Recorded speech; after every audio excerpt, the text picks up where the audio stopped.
You normally have your text, Fathers of Nations, because that is, of course, the key book that you should have.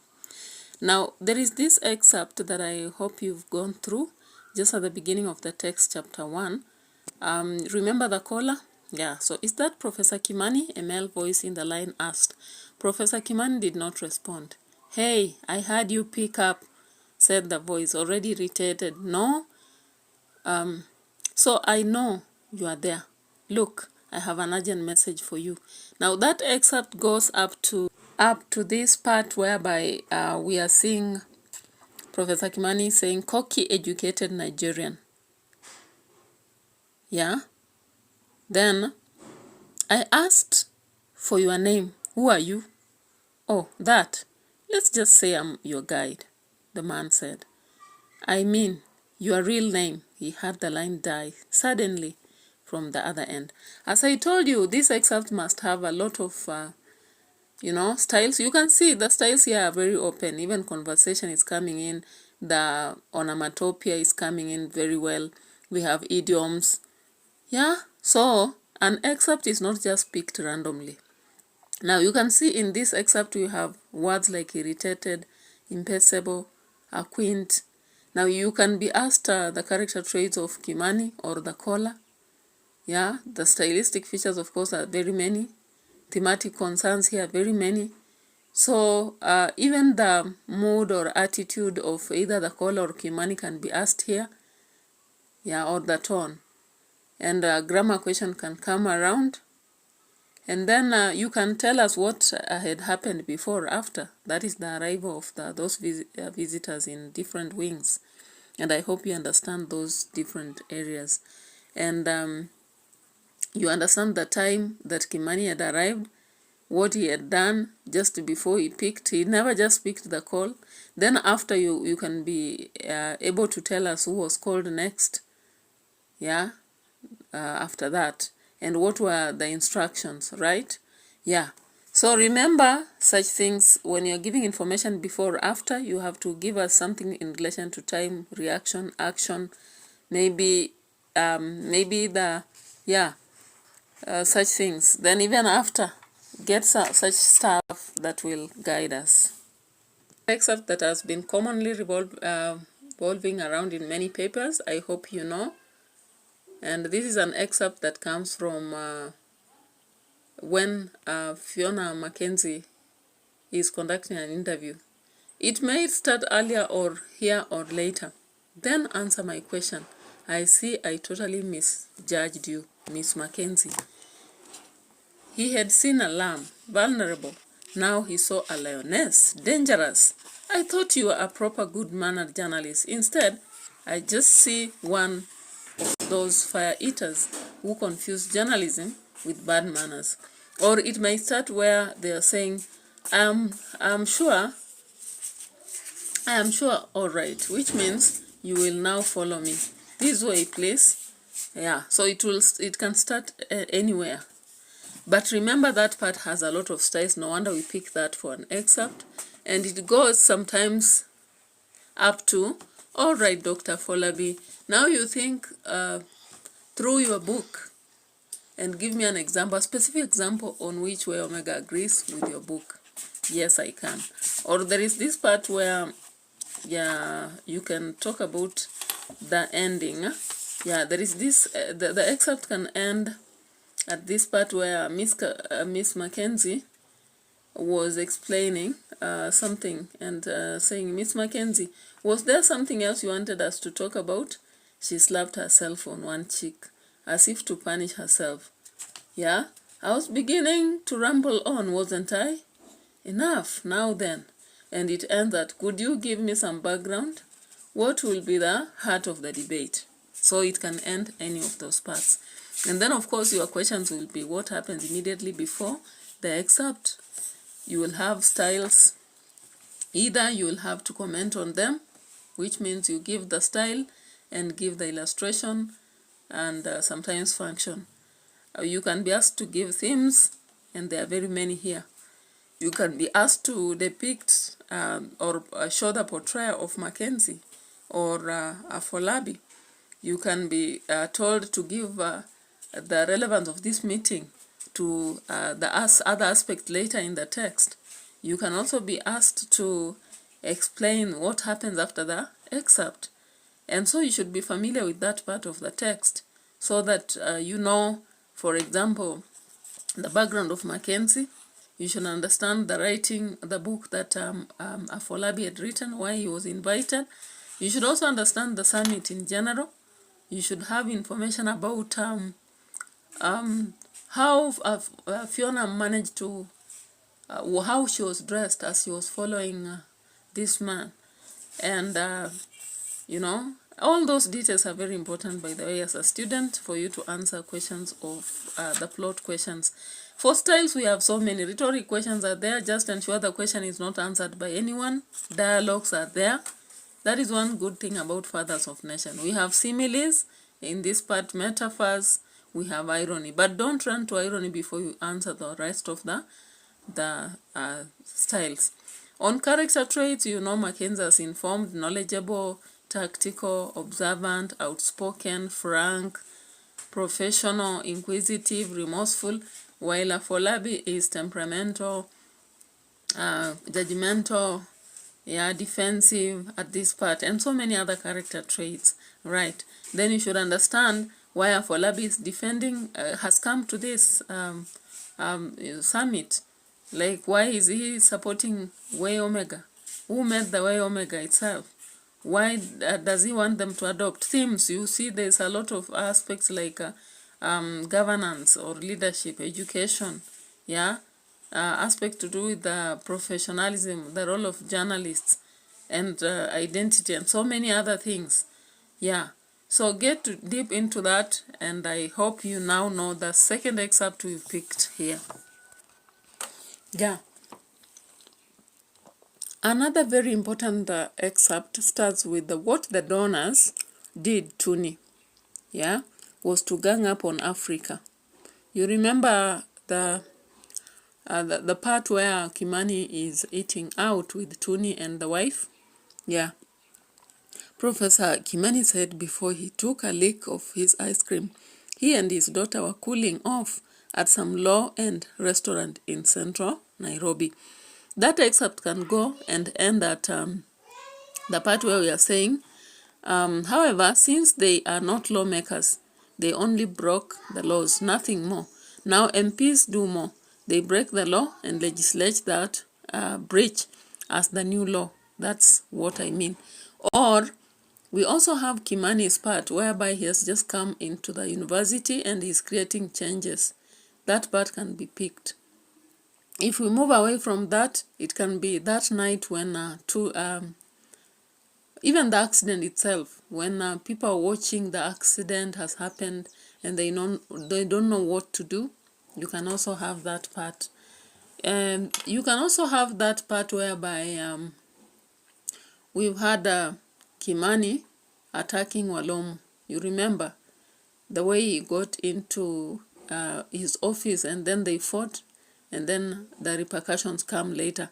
So be sensitive about chapter 2, that is chapter 3. It bears a lot. Chapter 2 I've already explained to you. And it carries a lot of styles, a lot of themes. It carries a lot of tone, mood, and such aspects.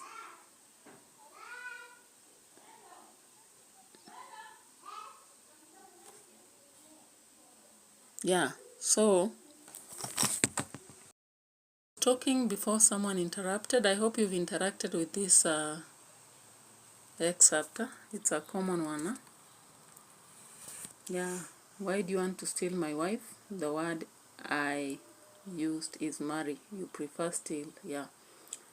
Then there is this other excerpt about I am leaving. What do you mean you are leaving? And it goes all the way up to that really hurt. Tuni didn't die in our curse year, he said limply in self-defense. Then he tried another uncle. Age. What happened to couples aging gracefully anyway? 60 is no age to part, surely. Is it? The other excerpt I was referring to was this one. First, there was a loud crash. Some moving object had hit another moving object. A trailer hooked on a truck negotiating a turn at the roundabout had broken free, spun outward, and ended up on the top of the minibus in an adjacent lane. It goes up all the way up to when the onlookers became a crowd. They tried to push the trailer off the minibus. They failed. Then a big van appeared. So for all these excerpts, of course, the question of what happened before the excerpt, character traits of characters majorly in them, of course, there is Tuni, there is Walomo, there is Sia, there is there are onlookers, though it is hard enough to ask about onlookers. We have politicians, we have Kimani and Tuni. All those expect that. The question on themes must be there, and of course you must be very keen on different areas for different themes. You can be asked on a specific style like imagery and what significance it had, or dialogue. Then we have vocabulary words like onlookers, quacked, fascinated. Yeah, so as we are sharing, you should also remember that Walomo's response, and the young they'll still be the day I die. A real bull dies with green grass in its mouth. That excerpt goes up to 6 months of jail followed. Then he was set free, and he walked back to his house dejectedly, putting food ahead of foot. His career was all he could see, and it was. Yeah, so of course those are the areas I was just talking for chapter 3. Now let's get to so concerning chapter 4, there is a common question about an excerpt that starts at "I'm not sure. Perhaps it's fun," she said. "Lying is fun?" I said, "I'm not sure. Now you did a good turn for me downstairs.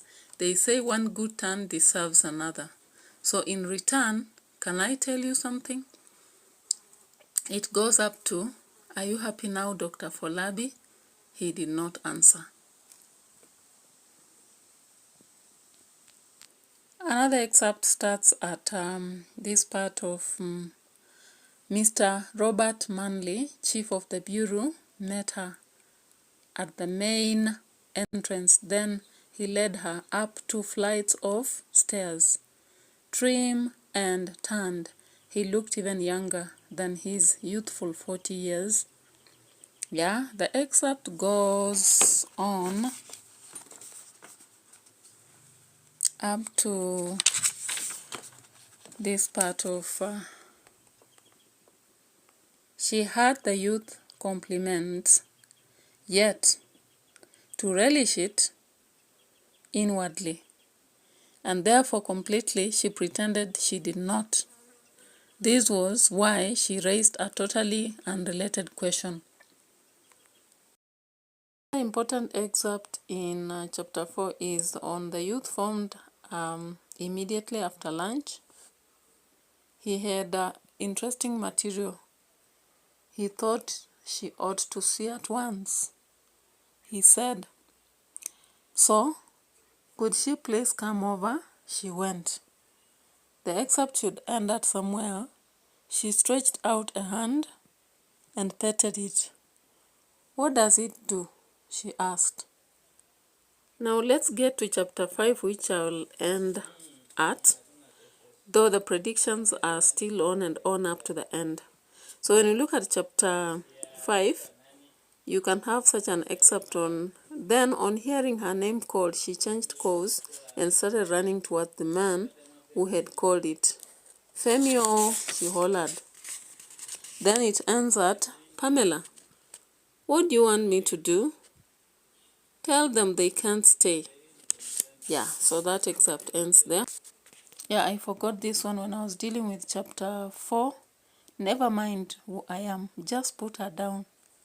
Whatever you're selling, you can see she's not buying. Let her go, Leo. I promise I won't harm you. It ends at, as he careered forward, He ran into Dr. Folabi's leg, now bent at the knee, which rose and hit him in the groin. The fight was over. The clerk at the front desk still had not moved.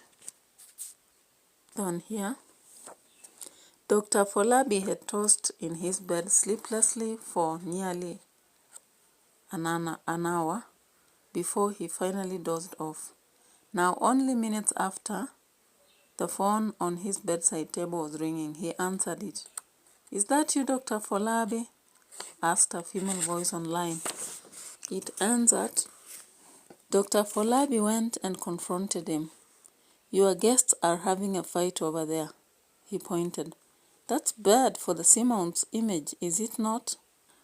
"For chapter 5, we have the stud," said the cranky passenger as he was settling down in economy class, in a seat next to Dr. Folabi's. "Third long way," he added, his voice deep lingered on like a boom of a big drum. He held out a card. "It should end at I see. Do you have an alternative that will fly?" "Yes, I do." "Does it have an engine?"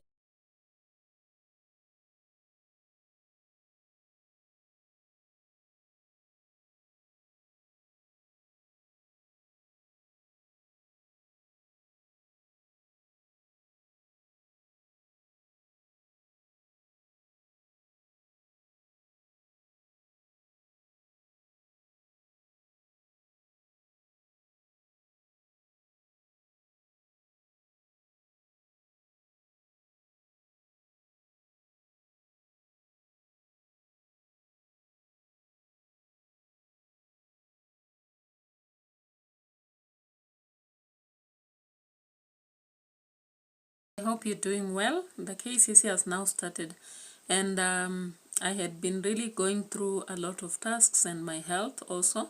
So today I've just decided I'll take you quickly through excerpts that I've gathered around. And of course, you should know that when setting paper 2, especially question 2, the excerpts, the target is to get an area that is